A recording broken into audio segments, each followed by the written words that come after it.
Assalamualaikum warahmatullahi wabarakatuh. Berjumpa lagi bersama pecinta bola sejati. Apa kabar sahabat pecinta bola sejati? Semoga hari ini kita selalu dalam keadaan sehat walafiat. Hari ini saya akan membagikan video analisa Bung Akmal Marhali tentang perbedaan strategi Patrick Kluivert dan Sintayong. Ikuti informasinya lebih lanjut. Mari kita simak videonya bersama-sama. Bagaimana penampilan bertahan dan menyerang? Ya. Anda melihatnya seperti apa? Sebenarnya tema ini bukan tema yang merepresentasikan narasumbernya, kelihatan. Ini merepresentasikan kegalauan netizen gitu. Saya ketawa kemarin ada di netizen itu tulis, kalah 1-5 karena penjudi. Kalah menang 1-0 karena pondasi STY. Jadi banyak di antara kita yang belum move on. Gitu kan. Nah, bagaimana? Apakah ada perubahan? Saya pikir ada. Karena setiap orang tidak ada yang sama dilahirkan ke muka bumi. Anak kembar pun pasti ada perbedaan. Pastinya Kluivert dengan segala kemampuan yang dimiliki, ya, kelemahan dan kekurangan, pasti dia tidak akan membawa atau menduplikasi atau plagiat terhadap gaya bermain pelatih lain. Gitu. Dia punya prinsip sendiri, punya filosofi sendiri, punya role model sendiri. Gitu. Nah, kalau saya lihat apa yang berbeda, misalnya salah satu yang berbeda adalah saya melihat dalam pertandingan 2 kali 45 menit itu ada perubahan strategi yang berjalan sangat luar biasa. Pertama pakai 3-4-1-2. Kemudian berubah menjadi 5-3-2. Kemudian berubah lagi menjadi 5-4-1. Kemudian ketika Rizky Ridho di luar, itu kelihatan banget di gambar Sintayong saya jadi belum move on juga. Kluivert kemudian memberikan instruksi kepada pemainnya 5-3-1 yang kemudian mampu diterjemahkan oleh Jay Inces dan memberikan arahan kepada rekan-rekannya. 5-3-1 gitu kan. Artinya apa? Artinya ada komunikasi yang sudah mulai lancar.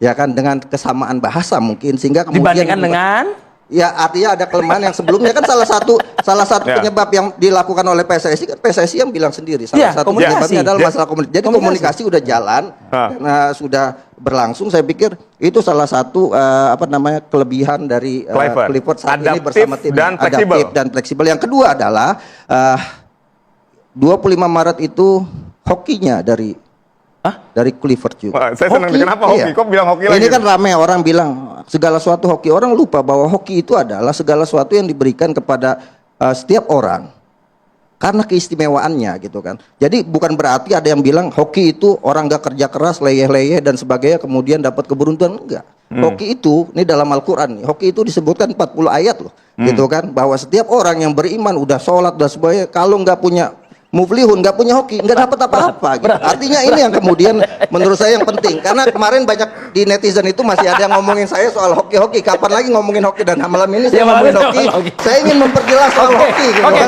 Bung Kusit, Anda sepakat? Anda setuju dengan itu tuh? Kluivert terbaik, bagus seperti itu. Sebentar. Akmal kalau udah ngomongin pakai ayat-ayat Al-Quran, ini kemarin karena habis saya undang dia jadi penceramah di tempat saya. Jadi masih ke bawah suasananya ya?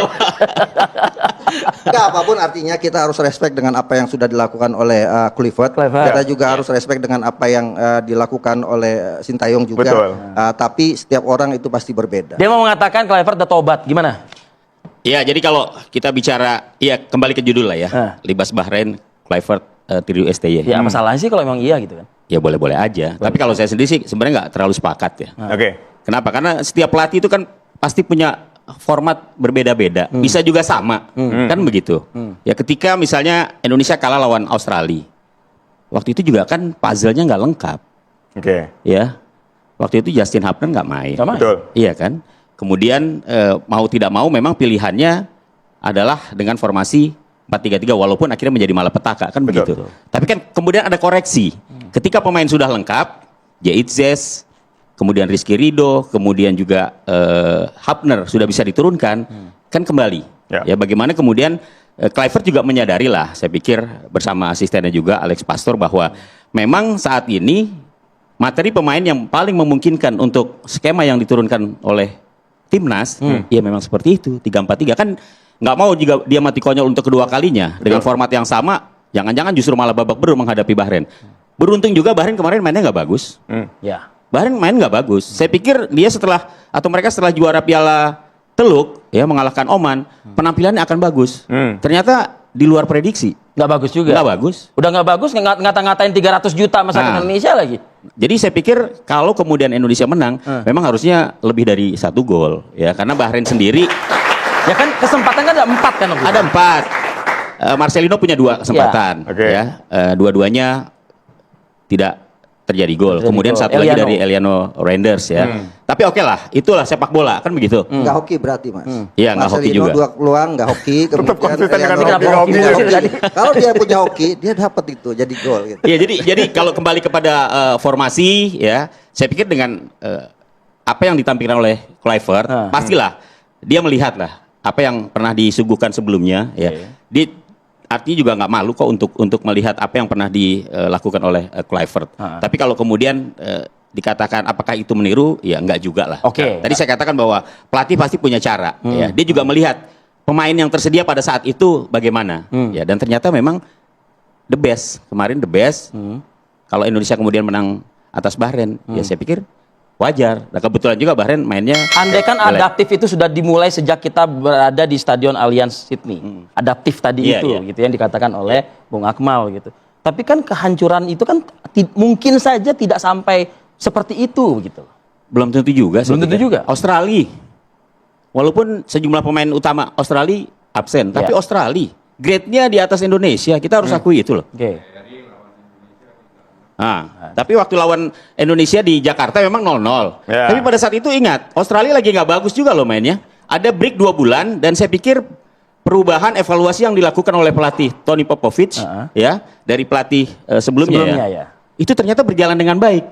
Artinya 2 bulan waktu istirahat yang dilakukan oleh Australia itu betul-betul dimanfaatkan dan hasilnya kan pertama melawan Indonesia mereka langsung sukses. Jadi maksud Anda Australia lebih adaptif daripada Kluivert menerapkannya Iya, lebih- kepada timnas kita. Lebih efektif mungkin Lebih ya. efektif, kemudian lebih progresifnya kelihatan ya. Perubahannya sangat kelihatan dibandingkan dengan ketika mereka hanya Coba, bermain imbang 0-0 Bang, lawan Indonesia. Ini ketika kita membandingkan, ini masih ngomongin Australia kan? Ya. Di bawah asuhan STY, di bawah asuhan Kluivert. Apa yang bisa Anda nilai? Ya, jadi kan gini, STY juga kan belajar ketika dia juga melakukan hal yang sama ketika di Piala Asia kalah 4-0 sama Australia gitu kan. Kemudian dia melihat bahwa kita tidak punya kemampuan untuk menang lawan Australia, makanya kemudian diubah taktiknya di GBK dengan bertahan total. Artinya pernah kalah Artinya 4-0 ketika lawan iya, Australia di Piala Asia, ya? Asia kalah 4-0 di babak 16 besar. Artinya ketika STY berpikir kita sulit nih untuk bisa menang lawan Australia, maka bertahan pilihannya adalah pilihannya. bertahan untuk setidaknya mengambil 1 poin. Jadi ketika kita main di GBK kemarin lawan Australia, kita target kita ya 1 poin itu dan itu berhasil dilakukan oleh STY Karena dengan, sudah pernah ada dengan pertahanan background random. kekalahan 4-0 Betul, itu. betul. Nah, ini sama kayak Kluivert. Ya, Kluivert kan belum bertemu Australia. Betul, baru kali makanya ini. nanti kesempatan berikutnya mungkin Betul. Kalau bisa- Kluivert misalnya sudah bertemu dengan Bahrain ketika dia kalah 0-4